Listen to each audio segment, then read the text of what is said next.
সাংসাৰিত NHM প্ৰকল্পৰ শিলান্যাসত মুখ্যমন্ত্ৰী national institute of pharmaceutical education and research চেণ্টাৰৰ আধাৰশিলা স্থাপন অসমৰ স্বাস্থ্য খণ্ডত নৱতম সংযোজন হ'ব অধ্যয়ন কেন্দ্ৰটো অনুষ্ঠানত অংশগ্ৰহণ কেন্দ্ৰীয় স্বাস্থ্য মন্ত্ৰী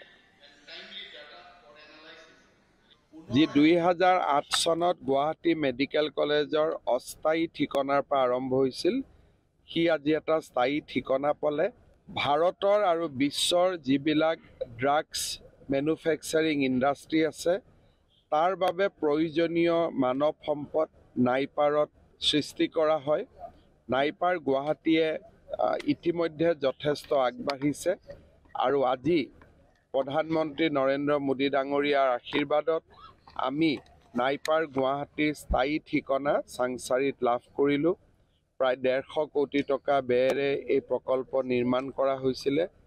ভাৰত চৰকাৰৰ স্বাস্থ্য মন্ত্ৰী মনসুখ মাণ্ডভিয়া আৰু কেমিকেল এণ্ড ফাৰ্টিলাইজাৰ ডিপাৰ্টমেণ্টৰ ৰাজ্যিক মন্ত্ৰী খোবাজীয়ে ইয়াত নিজে গুৱাহাটীত আহি এই ভৱনটিৰ উদ্বোধন কৰিলে মই তেখেতসকলক ধন্যবাদ দিছোঁ ভগৱান খোবা ডাঙৰীয়াৰ উপস্থিতিত আৰু আভাসীয়ভাৱে ডক্টৰ মনসুখ মাণ্ডভিয়াৰ উপস্থিতিত অসমৰ বহু কেইখন hospital public health laboratory community health centre block PHCৰো আজি আধাৰশিলা আৰু উন্মোচন হ'ল আভাসীয়ভাৱে